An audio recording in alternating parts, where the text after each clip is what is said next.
Assalamualaikum warahmatullahi wabarakatuh. Selamat malam, salam satu nyali bonek bonita. Apa kabar hari ini? Edisi ke-6 episode live IG bareng pemain maupun juga ex dari Persibaya Surabaya. Dan Oscar ucapkan selamat malam untuk semua rekan-rekan bonek bonita. Kali ini di episode ke-6 ini untuk emosi jiwaku akan mengundang pemain dari Persibaya Surabaya.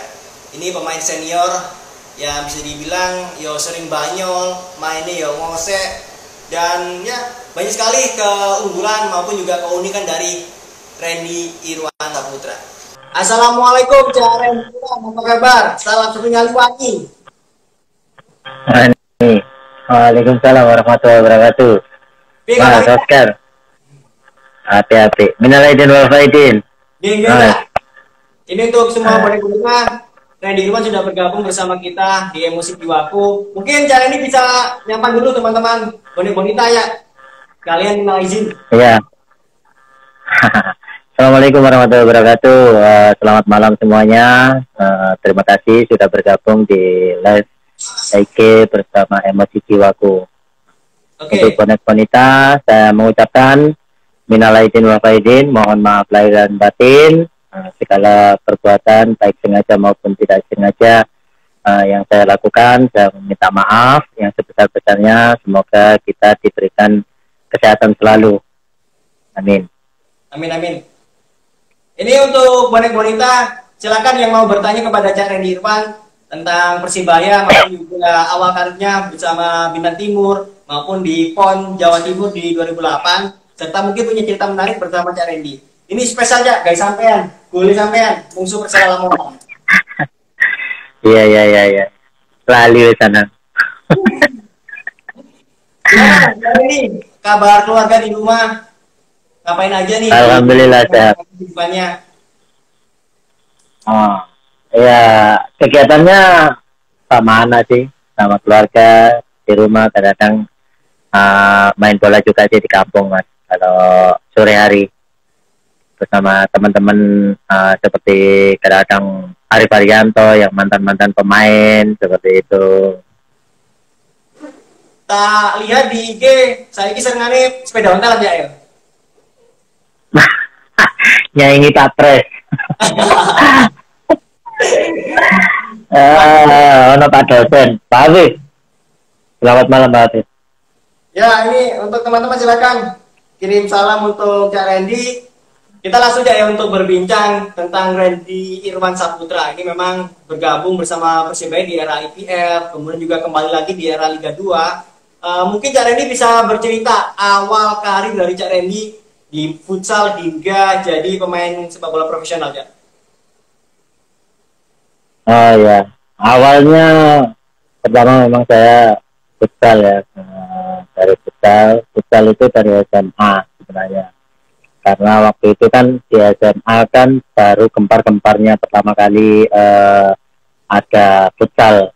Jadi di situ antara SMA sampai saya ke perguruan tinggi. Bahkan perguruan tinggi pun saya juga sebenarnya ada dua hobi yang saya lakukan atau yang saya sukai. Ada 3 termasuk sepak bola. Yang pertama sepak takraw pertama dari SD sampai kuliah. Yang kedua futsal, yang ketiga sepak bola itu. Jadi saya merintis sebenarnya di SSB juga sepak bola.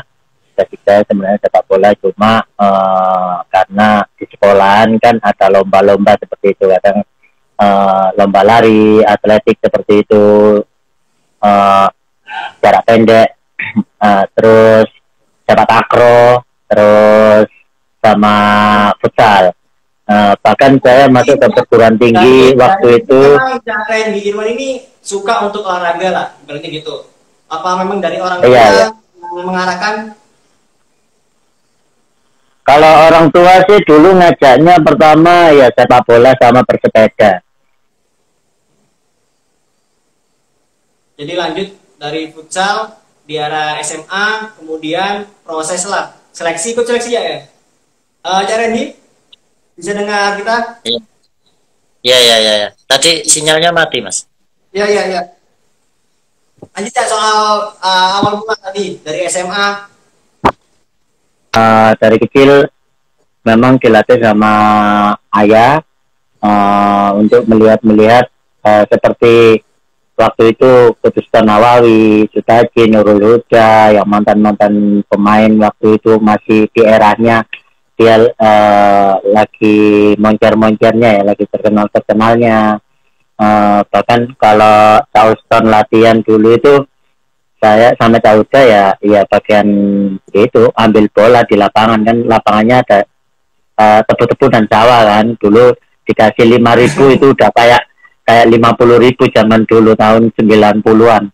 Jadi seneng aja sih dulu lihat yang Charleston syuting di gawang di lapangan kita sendiri seperti itu. Tapi di situ saya juga banyak meminati olahraga lain seperti ya sepak takraw dan futsal. Bahkan saya masuk perguruan tinggi pun juga melalui bukan jalur lewat kan di UNESA. Waktu itu bukan lewat sepak bolanya, saya lewat sepak takraw-nya. Lulus di sana lewat sepak takraw. Karena kan ada, dulu kan saya ikut di Kabupaten Sidoarjo, ke Jawa Timur dulu, jadi udah kenal sama dosen yang membimbing saya waktu itu, jadi pelatih sepak takraw saya. Jadi kamu lewat itu aja, lewat yang jalur sepak takraw, jangan sepak bola, seperti itu. Tapi alhamdulillah bisa diterima dari situ. Akhirnya di UNESA pertama kali saya masuk itu langsung ditawari sama senior ikut futsal. Ditawari senior ikut futsal. Di waktu itu kan juga timnas baru ada muncul Piala AFF kalau nggak salah. Waktu itu Bang Fenat Huta Barat waktu itu juga melihat ke Surabaya, mencari bibit-bibit. Di situ juga ada pelatih Justin yang sekarang sampai saat ini dia masih hubungan baik dengan saya. Dia yang mengajak saya di futsal timnas waktu itu untuk ke Jakarta. Tapi dengan berbagai melewati saya berbicara dengan keluarga bahwa itu di sana itu ikut dikuliahkan di UNJ, kata Coach Justin dulu, karena kan saya ditawari timnas futsal karena saya menjabat pemain terbaik dan top skor waktu itu di UNESA, Liga Mahasiswa Seluruh Indonesia. Jadi waktu itu saya berpikir lagi, enggak lah, saya bilang gitu, saya di sepak bola aja. Akhirnya waktu itu futsal yang kedua tahun berikutnya ada lagi saya ikut. Ketika itu saya ikut Mitra Surabaya juga, Mitra klub internal Persebaya. Waktu itu juga di futsal dilihat oleh mantan manajer ya kalau nggak salah, sama pemain Haji Santo waktu itu, terus Pak Wali Surabaya, Wali Surabaya dulu, terus ada Bu Indah Kurnia sama Abah Mursid, Masud Effendi. Waktu itu saya nyabet yang kedua, saya nyabet hanya pemain terbaik aja. Jadi waktu itu Coach Justin juga melihat, akhirnya saya ditawari timnas lagi, tapi di situ ada orang-orang Persebaya, saya disuruh mengikuti seleksi Persebaya Junior U23 waktu itu. Akhirnya lewat beberapa tahap seleksi Persebaya U23, saya sebenarnya ya dari kecil seleksi sih Mas di Persebaya U23 dari usia 15 sampai 19 tahun, tapi nggak pernah masuk di skuad tim itu, masih dicoret. Tapi pasti ada sisi keberuntungannya. Saya juga saya sendiri pribadi ada sisi keberuntungan di situ, lewat jalur futsal akhirnya ikut Persebaya Junior, Persebaya U23 juara waktu itu di Kediri.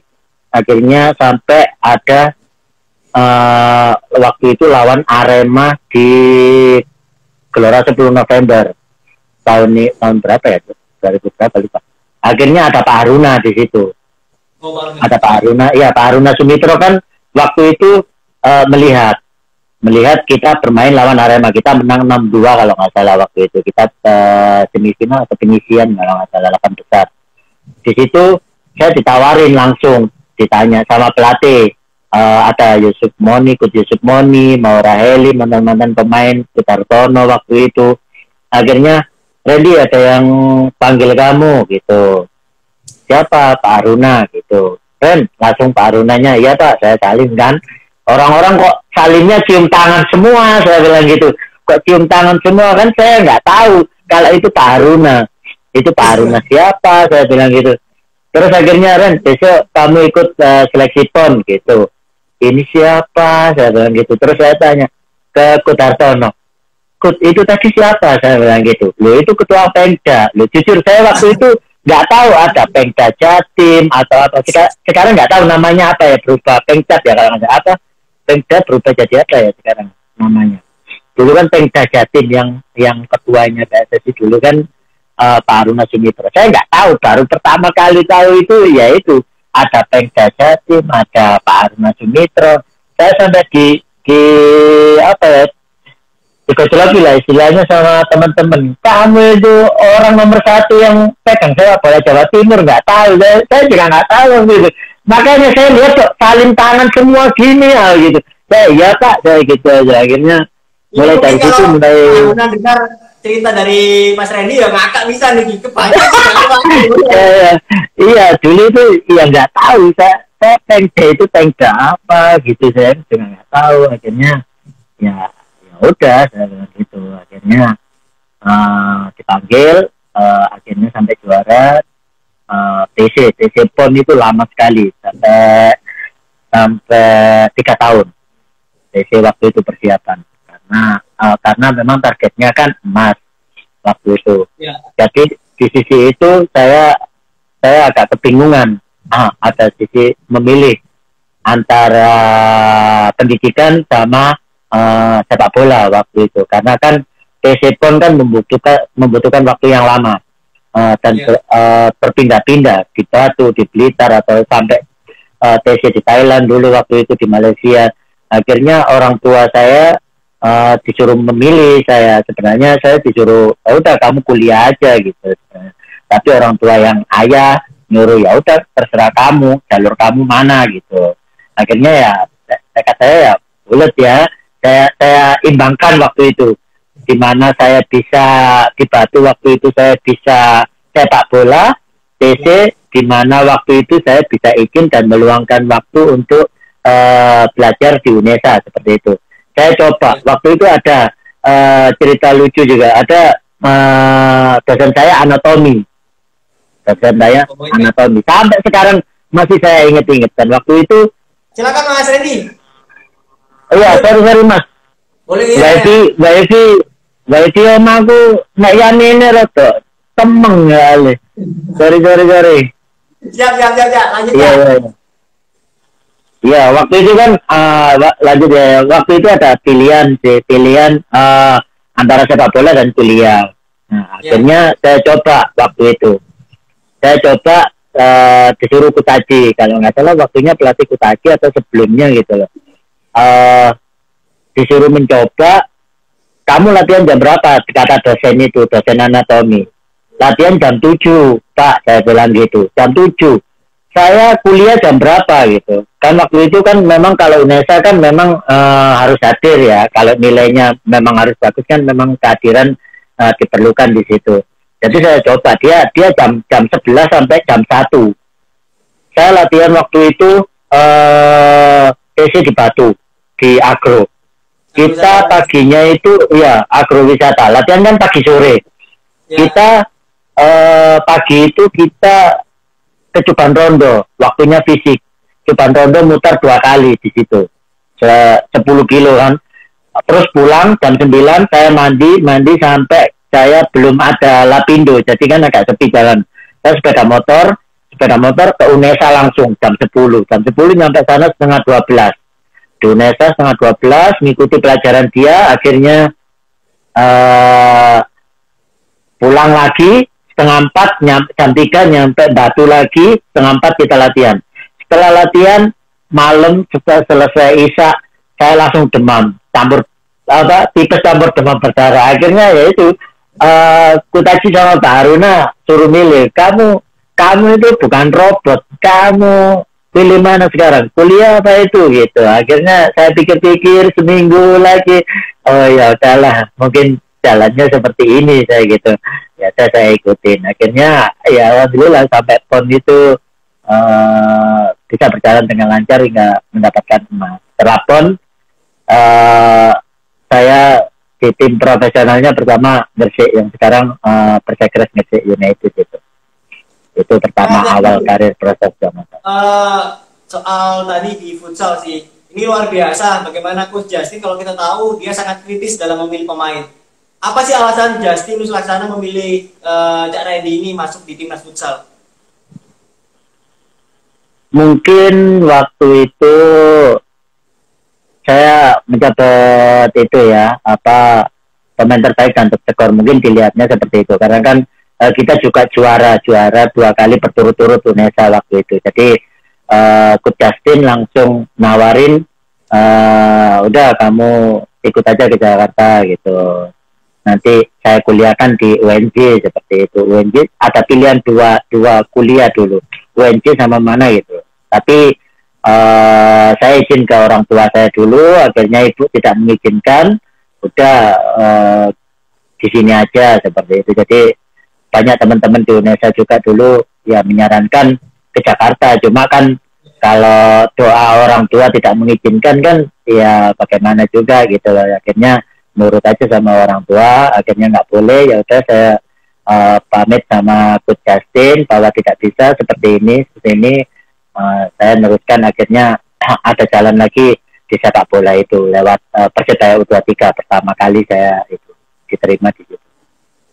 Berarti Cak, laga besar Cak Randy di sepak bola ini di PON, di mana PON 2008 Cak Randy juara di sana bersama Coach Aji. Bisa diceritakan bagaimana hubungan dengan pemain, kemudian juga mungkin nuansanya di PON dulu kan juga luar biasa sih di Palaran Samarinda.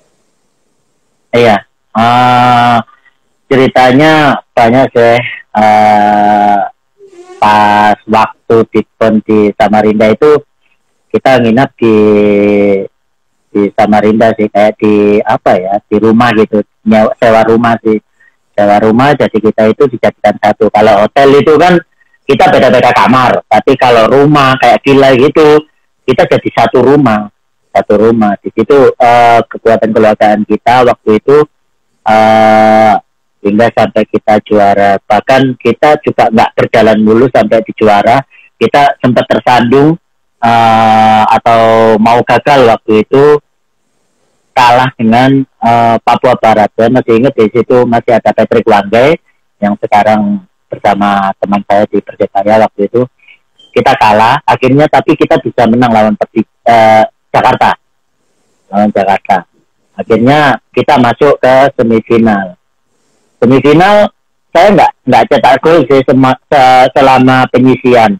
Tetapi pas semifinal saya kan nggak pernah tidur. Kalau mau main sore gitu, saya nggak pernah bisa tidur pagi atau siang seperti itu karena waktunya pendek kan. Kalau saya tidur, mending malamnya saya habiskan tidur di malam hari, nanti siangnya baru saya nggak bisa tidur.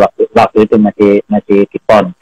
Akhirnya Pak Aruna datang sama Coach Haji. Dia kan nginep di hotel, pelatih kita di rumah. Akhirnya menanyakan semifinal, kita ketemu Samarinda, ketemu Kaltim, tuan rumah. Ketemu tuan rumah, iya. Pak Aruna nawarin, kalau kamu menang lolos final, kamu minta apa gitu. Saya juga, ya nanti aja Pak, final, saya bilang gitu. Kalau kamu golin, kamu minta apa gitu. Ya buat penyemangat aja sih sebenarnya waktu itu. Bahkan sebelumnya juga pas waktu lawan Papua Barat kita kalah, Pak Aruna marah-marah sekali, yang bikin motivasi kita berlebih. Malah dia itu, kita bukan ketakutan ya, tapi sebagai motivasi pas waktu Pak Aruna bilang, kalau lawan Jakarta nggak lolos semifinal, baru kali ini Jatim nggak lolos di semifinal, kamu ini saya pesankan tiket kapal, kamu naik kapal nanti dari Kaltim sampai Surabaya gitu. Kita, waduh ini naik kapal gitu kan.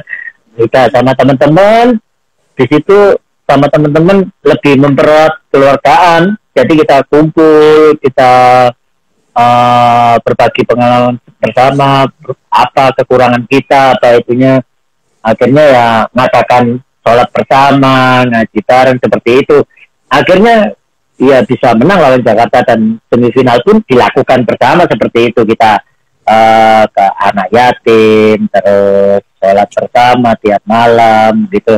Jadi sama-sama lebih mempererat suasana kekeluargaan dulu di luar lapangan, baru kita bermain lebih enjoy seperti itu, lebih ringan.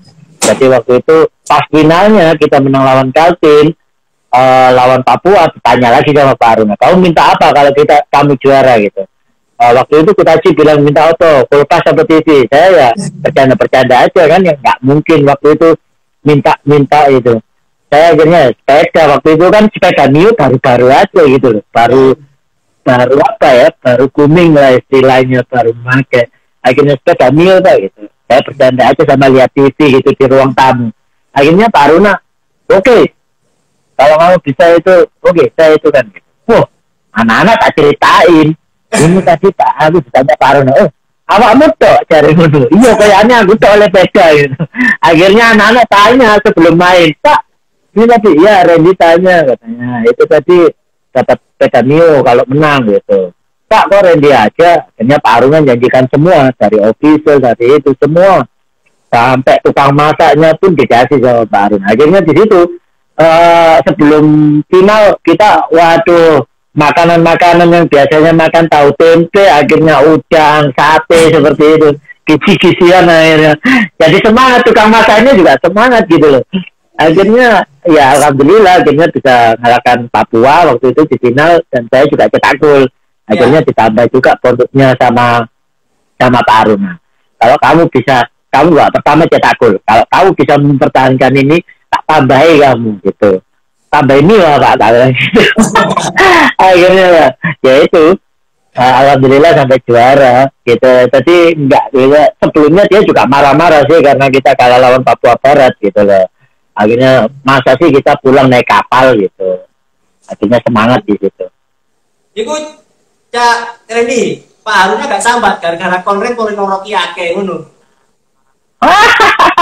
Iya, memang apa ya, orangnya juga baik ya, kalau saya melihat memberi motivasinya bagus juga sih. Ya, Cak Ren, mungkin sebagai kita flashback sih di PON 2008 prestasi Jatim di squad dari PON Jatim 2008 siapa aja? Ada Andi Firmansyah, Eri Presto. Iya. Ada Andi Firmansyah, Juan Revi, Hendro Siswanto, terus yang masih aktif ya, Eri Pras kipernya dulu yang masih aktif, terus siapa lagi ya, Denny Wahyudi, banyak sih. Yang lainnya sudah jadi pegawai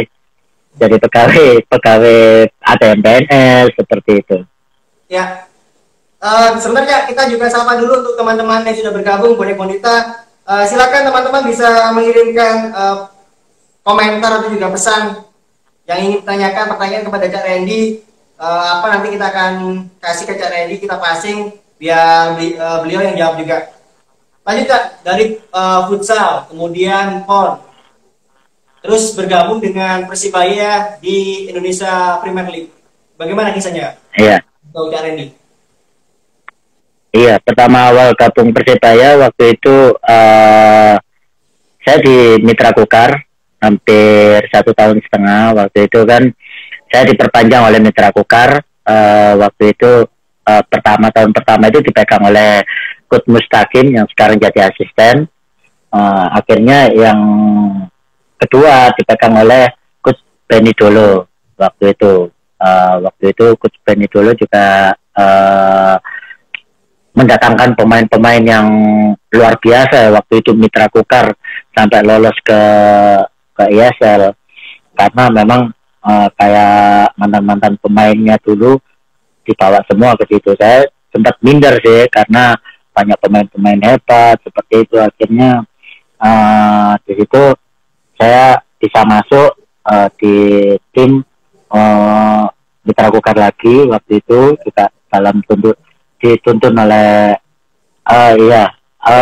untuk waktu itu ya langsung dapat tawaran sih, karena Persebaya kan kita Kutaji kan, kita Ya. Kutaji, saya ditelepon, saya di Mitra Kukar, udah kamu kesini aja seperti itu, dan saya tanpa itu, halo, Ya, ya, ya. halo, Ya. muter-muter ya, dengar mas suara saya, Muter. itu tuh. Yang penting Cak Randy Iya. kan ganteng loh, Pak. Iya, karena waktu itu juga saya di Mitra Kukar, akhirnya disuruh Kutaji ikut Persebaya, tanpa pikir dua kali saya langsung balik ke Surabaya, ikut Persebaya seperti itu. Jadi langsung aja sih saya langsung ke Surabaya, langsung ikut Persebaya, bahkan lewat Persebaya dulu juga ikut disuruh Kutaji seleksi dulu sih waktu IPL 2010 akhir ya, waktu itu pas turun kasta, jadi Persebaya ikut IPL ya, Indonesia Premier League waktu itu. Jadi ya udahlah, namanya senang, bangga, siapa sih yang nggak pengen masuk di Persebaya. Banyak semua pemain baik muda atau yang tua pasti cita-citanya pengen masuk ke klub seperti Persebaya seperti itu. Ya, berarti kan Cak Randy ini Iya. reuni dengan Coach Aji Santoso ketika di PON 2008, kemudian Iya. 2010 kembali bersama Coach Aji. Apa sih kan untuk Cak Iya. Randy kan ikut seleksi dulu sebelum langsung ke Persebaya IPL. Apa pesan dari Coach Aji kala Cak Randy ini bergabung dengan Persebaya ketika seleksi? Oh ya, waktu itu ditelepon dulu sih, udah kamu ada dua pilihan, kamu tetap di sana apa di sini gitu. Akhirnya ya udahlah, Ya. saya dibilangi sih sama Kutaji, udah kamu di sini aja seperti itu, di Surabaya seperti itu kan. Akhirnya kalau kamu di Surabaya lebih enak gitu loh, karena ada teman kamu kayak. Iya, karena senang mengikuti ini.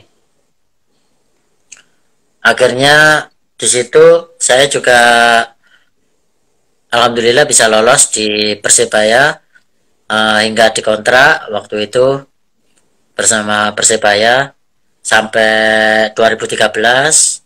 Ya. 2013, setelah 2013 kan dimatikan waktu itu. Jadi kita sempat apa ya, nggak gajian seperti itu sampai 8 bulan setengah waktu itu kita nggak gajian, susah cari tim karena kita dari IPL banyak dari tim-tim ISL pun juga memandangnya ini dari IPL gitu loh. Tapi alhamdulillah waktu itu dari Persebaya saya ke Persik Kediri. Habis dari Persik Kediri saya di Persija sebentar karena kompetisinya dihentikan seperti ini. Jadi saya balik lagi sebelum ke Kediri saya futsal di Bintang Timur Surabaya. Karena diajak teman saya pelatihnya. Jadi daripada kamu nganggur waktu itu kan hanya apa ya, nggak ada ESL, nggak ada itu, jadi ya udahlah ikut futsal aja, apalagi kan saya udah lama nggak main futsal gitu Ya. akhirnya seperti itu. Berarti di era IPL Persibaya itu menjadi momen ya kisah duka lah bagi Cak Randy, karena memang tidak digaji, kemudian juga kompetisi yang dualisme antara ESL dan juga IPL gitu. Ya. Lanjut Cak, ini soal mungkin pengalaman di era 3 tahun lah bersama Persibaya di IPL. Jelas momen suka dan juga banyak sekali terjadi di sana, karena ketika itu juga PSSI dengan dualismenya membuat pemain juga mungkin dari pelatih wasit jadi korban di sana. Ada cerita yang mungkin bisa dibagi Cak Randy ketika merumput bersama Persibaya di IPL selama 3 musim itu, Cak? Mungkin bersama bonek atau mungkin pengalamannya menarik lah ketika away bersama Persibaya. Iya, banyak sih kalau diceritakan, masih banyak, karena pertama kali saya ikut Persebaya, waktu itu lawan mana ya, saya lupa. Uji coba waktu itu saya melihat atmosfer Gelora 10 November pertama kali saya merumput di situ. Sebenarnya nggak grogi sih, cuma apa ya, seneng, cuma ngelihatnya, gini ya. Dulu hanya melihat, sekarang turun di lapangan seperti itu. Beda dengan Persebaya Junior seperti itu, karena di senior waktu itu langsung full on stadion di Gelora 10 November. Alhamdulillah dengan perdana saya di lapangan bersama Persebaya bisa bermain baik waktu itu dan membangkitkan, menumbuhkan mental saya yang kuat bersama dukungan 1000 bonek di Gelora 10 November waktu itu. Jadi banyak pengalaman yang tidak terlupakan di situ waktu bermain di kandang maupun di luar kandang bersama bonek. Kisahnya ya kadang ya, kalau di luar yang saya ingat main di luar kandang, banyak meninggalnya di Lamongan waktu itu ketika kita bermain di Bojonegoro, karena ada sedikit gesekan ya di Lamongan dulu, banyak yang meninggal, kalau nggak salah berapa gitu loh korbannya. Waktu itu sangat disayangkan waktu itu, hingga pertandingan kita tidak jadi lawan Persibo Bojonegoro.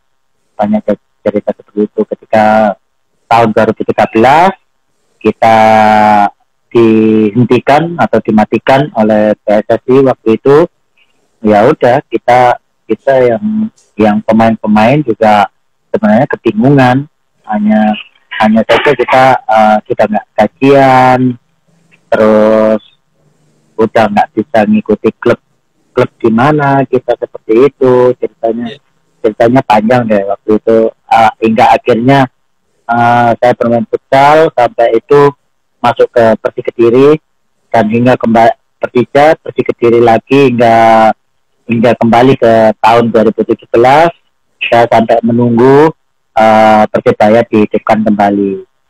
Waktu itu juga saya membaca berita, walaupun saya di Persik Kediri, dan saya mengikuti beberapa uji coba seperti di mana ya, di Tuban, seperti banyak lah di GPT. Waktu itu ada pertandingan eksebisi yang mengajak saya, ya Apa Halil telepon saya ketika saya free di Jakarta atau ketika saya free di Kediri, seperti itu, ayo ikut gitu.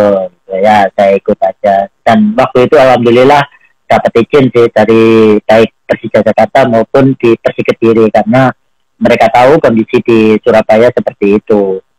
Jadi pengen hidupkan kembali Persebaya. Sebelum ke cerita Persebaya dihidupkan kembali, tadi flashback lagi soal tragedi di Lamongan, Cak. Bagaimana situasi kala skuad Persebaya dan juga mungkin skuad dari tim dari Persebaya mendengar bahwa kabar ada bonek meninggal? Iya, itu sebelum kita melakukan meeting, karena kan sebelum pertandingan kita akan melakukan meeting untuk mengisi susunan pemain kan, meeting antar tim sendiri. Waktu itu juga kayaknya ini pelatih kayaknya ini susah, ini pertandingan kayaknya dibatalkan karena ada gesekan di Lamongan waktu itu. Kita juga apa ya dengar sih di media waktu itu kan, ada cuma Facebook kalau nggak salah, kita baca di situ, oh ternyata beneran ada gesekan seperti itu. Akhirnya di Bojonegoro, kalau yang saya ingat nggak jadi deh pertandingannya waktu itu, karena kan banyak yang meninggal korban. Akhirnya kita sampai selesai di Bojonegoro itu pulangnya malam sekali, karena kita kan melalui jalur darat. Kita akhirnya diputarkan ke arah, bukan lewat Lamongan ya, diputarkan lewat arah Nganjuk. Iya, arah Nganjuk kalau nggak salah. Waktu itu kan bisa kan lewat sana, lewat Nganjuk kalau nggak salah, lewat Nganjuk. Iya, diputarkan lewat sana karena menjaga kondisi seperti itu, biar nggak ada gesekan yang lain. Ya itu sih pengalaman mungkin yang lawan Bojonegoro banyak yang meninggal di Lamongan. Karena memang kalau kita flashback ke era Liga Primer, banyak sekali sih kejadian menyapu bonek karena ketika away ke Tangerang, kemudian bertemu dengan Persija Bantul. Ini memang sekelas IPL pun kalau Persibaya main jelas luar biasa, apalagi laga away, Cak Randy. Mungkin Cak Randy, apakah update gitu, gimana maksudnya situasi bonek sendiri di sana gitu? Kalau kondisi pas di Bantul atau di mana waktu itu kan memang nggak boleh datang. Iya. Waktu itu ya kaget aja sih waktu lawan Persija Jakarta ketika nggak boleh datang.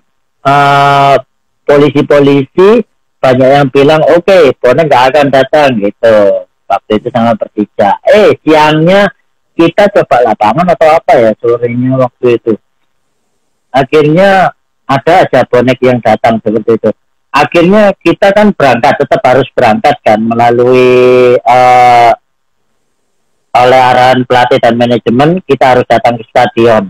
Kirain itu beritanya nggak beneran, bonek datang. Kita datang, dihentikan di polsek, bis trek-trek itu masalah itu banyak sekali bonek. Kita kaget aja juga sama teman-teman kan, ternyata datang juga teman-teman bonek. Sampai segitunya gitu loh. Maksudnya luar biasa ya. Maksudnya bahwa lawan Persija seperti lawan-lawan tim rival ya, maaf tim rival itu ya tidak dipungkiri pasti akan datang gitu loh. Jadi terjadinya gesekan itu ya kita nggak menyalahkan siapa-siapa, mungkin kasihan juga karena keamanannya pun juga kewalahan waktu itu, sampai di jalan-jalan kan dilempari gas air mata seperti itu, banyak orang-orang yang tidak bersalah juga kena imbasnya di situ. Oke, Randy, lanjut lagi kita ke momen di era kebangkitan Persibaya di 2017. Bagaimana cerita Randy akhirnya kembali lagi dengan Persibaya setelah ya mungkin bisa dibilang dualisme dan juga akhirnya Persibaya bangkit ya?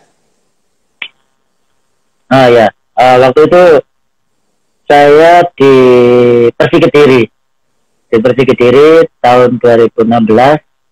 Saya hanya mengikuti ketika waktu itu saya di Persik Kediri membaca dan melihat berita bahwa Persibaya dihidupkan kembali. Akhirnya saya izin ke manajemen Persik bahwa saya sebenarnya ingin kembali kalau dibutuhkan. Akhirnya di situ ada manajemen, waktu itu pelatih juga, ada Halil waktu itu nyuruh saya balik, udah balik sini aja gitu. Akhirnya saya nyoba kan menghubungi Halil lagi gitu loh, gimana keadaan di sana seperti itu. Akhirnya Halil memastikan ya udah itu ayo balik, nggak eling sampai Persibaya gitu. Akhirnya ya melihat mendengar kata-katanya Halil seperti itu, saya izin baik-baik sih di Persik Kediri. Waktu itu saya pengen balik ke Persibaya gitu, walaupun belum dihidupkan waktu itu, hanya latihan aja, hanya latihan di Karanggayan seperti itu. Akhirnya alhamdulillah dengan melewati seperti itu, dengan manajemen baru, akhirnya kita bisa berkumpul kembali waktu itu dengan Halil, dengan main lama seperti ini status Solikin, hingga dihidupkan kembali sampai sekarang kita di Liga 1. Ya bersyukur aja sih sampai saat ini saya bisa membela di Persibaya Surabaya. Oke, Cak Randy, ini sesuai dengan topik kita dari futsal jadi leader Persibaya. Gimana di era musim 2017 di Liga 2? Ini Cak Randy sebagai leader untuk Persibaya bisa bangkit juara di Liga 2, akhirnya promosi. Mungkin bisa diceritakan Cak, mungkin dari pengalaman Cak Randy akhirnya menjadi leadership di Persibaya dan mampu membimbing untuk rekan-rekan muda ini bisa kuat mentalitasnya. Iya, sebenarnya nggak jauh beda dengan cerita saya yang di PON Jatim 2008 itu ya, karena saya melihat waktu itu kita per 8 final, Ya. Perjalanannya kan sangat panjang di 2017. Kita kan habis di 8 besar kita sebenarnya udah lolos, tapi kalah lawan Kalteng Putra waktu itu di kandang kan, dengan meninggalnya anaknya Kota Alfredo berbarengan dengan waktu itu. Akhirnya saya berpikir kita udah lolos 8 besar, kita udah merasakan kekalahan di kandang melawan Kalteng Putra. Ya udah kita saya punya rencana bagaimana kita bisa membuat kekeluargaan ini lebih kompak lagi. Di situ juga ada psikolog, ada tim analisis seperti itu. Jadi kita siap untuk menjalani 8 besar ini lebih serius lagi, lebih kompak lagi kekeluargaan kita di luar lapangan baik di dalam lapangan. Akhirnya saya kumpulkan pemain dengan izin pelatih, izin manajemen seperti itu. Saya ajak bicara dari hati ke hati. Saya ajak bicara, saya panggil mereka ke kamar saya sendiri. Waktu itu saya satu kamar dengan Taufan. Jadi kita tiap malam, tiap mau pertandingan kita kumpul. Jadi tidak ada yang keluar malam, tidak ada yang itu. Seterusnya seperti itu hingga waktu itu kita lolos sebelum kita lolos lawan Martapura itu sangat istimewa sih, karena waktu itu teman-teman lebih kompak, lebih solid dengan kekeluargaan di luar lapangan. Kita membuat iuran atau urunan buat ke panti atau kemana, sama-sama kita datang ke sana. Kita makan dengan urunan kita, walaupun tiap malam kita kan nggak keluar lewat iuran tadi, uang kas yang dipegang oleh Abu Rizal sebagai bendahara waktu itu. Beli martabak sama terambulan buat ngobrol-ngobrol aja di kamar. Ya udah kita nggak keluar, akhirnya seperti itu tiap hari seperti itu. Jangan sampai ada keluar malam, karena fokusnya kita kan lolos aja di Liga 1 seperti itu. Jadi perjalanannya sangat istimewa bersama teman-teman hingga ada cerita saya kumpulkan waktu itu malam sebelum Martapura. Saya ajak bicara ke kamar saya, akan agak besar kamar saya. Di situ kumpul, kita gandengan, saya matikan lampu. Waktu itu saya matikan lampu dan kita berkumpul. Saya ajak bicara satu-satu. Kalian meminta apa dan pengen apa sebelum laga besok, saya bilang gitu. Akhirnya semua berbicara dengan keseriusan hati, dengan kerendahan hati mereka, sampai ada yang menangis. Adam, Pras waktu itu, Fadli Imbiri, jadi semuanya yang nggak biasa ngomong. Jadi semuanya saya bikin, ya udah ngomong satu persatu. Kalian minta apa, kalian seperti apa, kita harus bagaimana. Jadi kita punya rencana sebelum kita pertandingan ke Martapura. Misalnya contoh kecilnya, kita cetak gol, kita nggak pernah hanya selebrasi sendiri-sendiri aja. Saya inginnya selebrasi bersama seperti itu. Jadi kita selebrasinya bersama teman yang di dance. Jadi semua sama itu kita kumpul semua seperti itu. Jadi kita anggap gol ini adalah semuanya, buat semuanya, baik yang main atau yang nggak main, baik ada yang tidak pakaian di tribun seperti itu. Jadi kelihatan kita chemistry-nya terlihat seperti itu. Dan akhirnya kalau cetak gol anak-anak ya seperti itu terus. Akhirnya sampai final, dan bahkan di final pun anak-anak punya rencana seperti itu, karena saya bikin mis kan waktu itu patah kan kakinya. Ini bagaimana aja ini anak-anak seperti itu kan, punya masukan. Akhirnya ya udah saya tulis di kamar, mis ini anak-anak nggak tahu sih kalau saya buat tulisan untuk semangat Kak Mis waktu itu, kalau nggak salah aku 06 buat kamu gitu. Akhirnya ya dengan surprise itu Miss juga datang di stadion waktu itu. Akhirnya teman-teman juga kaget. Akhirnya menambah semangat teman-teman. Manajemen juga nggak apa ya, manajemen itu diam-diam sih mendatangkan nis, terus keluarga kita. Waktu itu keluarga kita juga diboyong ke sana pas final. Jadi kita nggak tahu pastinya gini, oh tiba-tiba di sana. Jadi seneng aja, bangga bisa ketemu keluarga. Udah lama 1 bulan waktu itu kita nggak ketemu keluarga di Bandung. Akhirnya perjalanannya ketemu Miss juga di sana. Seneng juga sih bersama teman-teman. Yang bikin itunya ya sama teman-teman, kayak cetak cool kita harus sama-sama, terus memberi semangat sama Kut Alfredo yang habis kehilangan anaknya sampai dia menangis seperti itu sih. Banyak momen-momen bersama teman-teman. Kalau saya bilang menjadi tradisi soal meeting internal, karena dari 4 musim Persibaya berlaga ini selalu di awal musim pasti kayak ada masalah lah, kemudian akhirnya adalah meeting internal, kemudian Persibaya bangkit.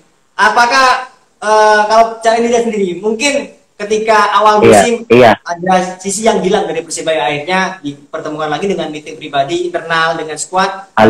Soal meeting internal yang dipimpin oleh pemain ini, karena hampir setiap musimnya pasti ada seperti itu, karena Persibaya di awal musim tidak terlalu bagus, namun ketika sudah mempertemukan semua pemain dari hati ke hati, akhirnya Persibaya bisa bangkit. Bahkan setiap musimnya kita bisa dibilang ada kenaikan prestasi ya. Iya. Yang pertama ya selalu bersyukur ya bisa bangkit ya di putaran kedua, baik di tahun 2018, 2019 maupun di Liga 2 juga yang habis kalah. Nah, yang waktu itu 2018 saya putaran pertama kan memang ada di bawah. Akhirnya saya ingat saya waktu itu diingatkan sama teman-teman seperti Ovan, ini sama itu.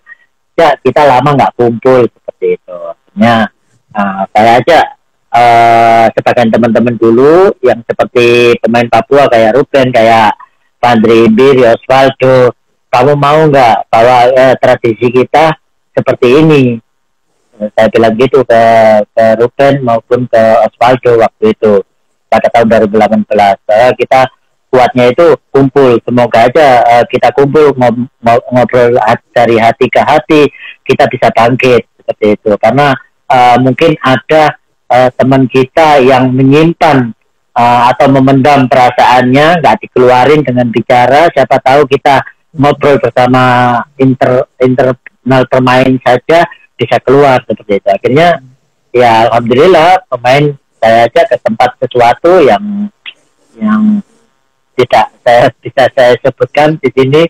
Mungkin di situ tempat yang pas buat saya untuk kumpulkan pemain dari bicara 3 hati.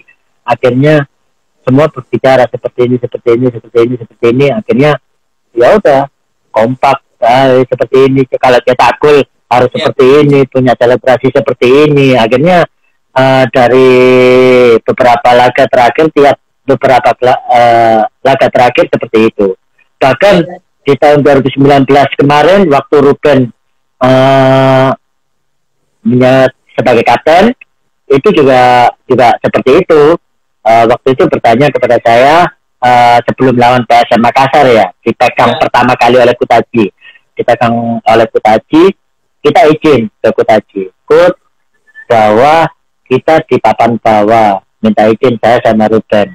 Ruben juga sebelumnya ngobrol sama saya, terus ini harus kita kumpulkan pemain dari hati ke hati. Siapa tahu kita bisa bangkit seperti itu. Akhirnya kita kumpulkan lagi, izin pelatih, izin manajemen, oke, ya udah kita berangkat, kita kumpul cari sesuatu, kita buat sesuatu, teman-teman yang lebih chemistry-nya lebih ketemu, lebih seperti itu, kayak makan-makan bersama, hanya makan nasi bungkus seperti itu, kita sama-sama ngobrol-ngobrol bareng, akhirnya keluar semua. Akhirnya ya udah kita alhamdulillah sampai akhir musim kita bisa bangkit, dan itu pun dilakukan Ruben pada waktu itu juga bersama teman-teman. Berarti kalau kita ambil kesimpulan bahwa soal hubungan kekeluargaan antar pemain ini menjadi kunci Persibaya untuk bisa berprestasi. Kalau kemarin kita juga Iya. sempat wawancara dengan Coach Kurniawan Dwi Yulianto, dia juga mengatakan kenapa ingin bergabung dengan Persibaya karena memang Persibaya ini kekeluarganya kuat sekali dan hingga sampai sekarang Iya. sih kalau kita bisa bilang bahwa kita jenengi Surabaya dicek belak-belakan, akhirnya kita juga hati-hati juga kita terbuka gitu. Iya, iya itu sih Mas. Karena mungkin ada beberapa teman kita juga waktu itu saya kumpulkan agak aneh ya, karena di tim-tim lain memang nggak ada seperti itu, kayak mengumpulkan pemain, Ya. kita kumpul sendiri, karena kan ada pelatih, ada manajemen, kenapa nggak dikumpulkan? Itu kan memang urusan mereka di luar lapangan seperti manajemen dan pelatih di lapangan, tapi bagi saya mengumpulkan pemain itu adalah membuat chemistry di lapangan lebih percaya diri, lebih kompak, lebih bermain dengan hati untuk memenangkan pertandingan di setiap laganya seperti itu. Karena kalau kita pendam, ada yang tidak bisa mengeluarkan kata-kata ketika kita bertemu dengan pelatih atau apa seperti itu, suka nggak sukanya harus dibicarakan seperti itu. Saya bilang harus dibicarakan di sini, harus diselesaikan. Kita keluar dari sini harus clear semua. Jadi waktu itu setelah berkumpul akhirnya clear semua, nggak ada masalah, nggak ada apa-apa, ya udah kita satu tujuan, hanya untuk Persibaya. Ya, Kak Randy, lanjut lagi. Ini ada pertanyaan dari konten kita yaitu EJ Community, di mana dari Gusti Fani. Ini harapan Kak Randy di bertambahnya usia Persibaya ke 93 ya. Harapannya apa, Kak? Ya, harapannya semoga semakin berprestasi dan selalu percaya. Ada juga Cak Alain. Cita-cita Cak Randy ketika sudah mau pensiun dari Persibaya, Cak? Belum memikirkan untuk itu. Mungkin untuk saat ini kan saya hanya membina di tim SSB kampung saya aja. Ya. Ini Cak Randy soal kursus kepelatihan. Apa sih rencana-rencana ke Ya. depan?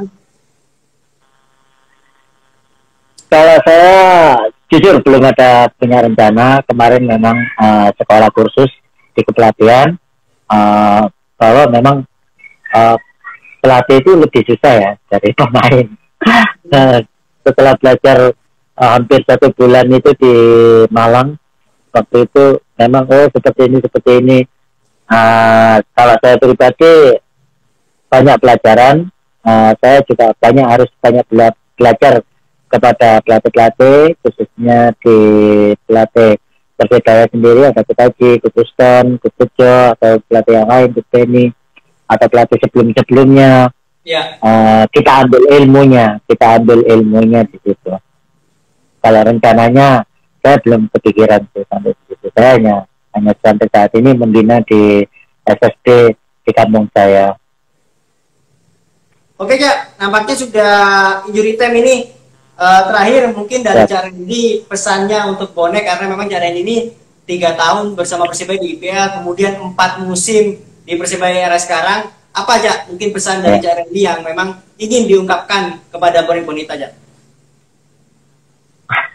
Hanya sedikit aja, terima kasih atas dukungannya buat bonek bonita sampai sejauh ini, hingga yang tua sampai yang muda, bahkan anak-anak, ibu-ibu,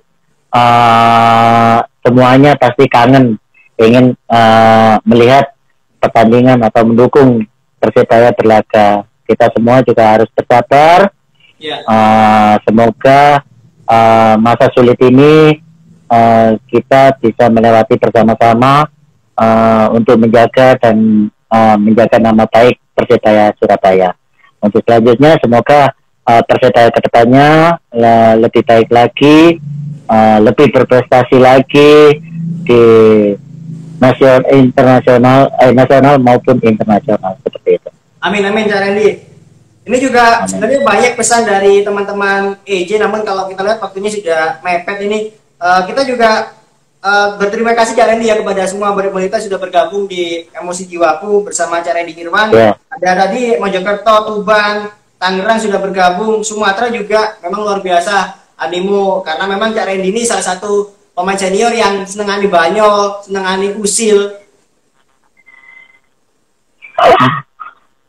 Ya latihan. Iya, ya. Terima kasih. Terakhir dari kita. Terima kasih banyak, Mas. Ya, karena memang sudah mepet. Kita ucapkan terima kasih banyak karena ini juga mau bergabung dengan Emosi Jiwaku menemani Bonek Bonita di malam hari ini. Semoga keluarga putra putrinya diberi kesehatan di mungkin bisa dibilang musibah semua dunia. Semoga Cak Randy sehat selalu, tetap jaga performa. Next kalau kita Liga 1 sudah kembali, semoga Persibaya berprestasi. Amin, amin, amin. Oke, Cak Randy terima kasih banyak ya. Salam satunya Ali.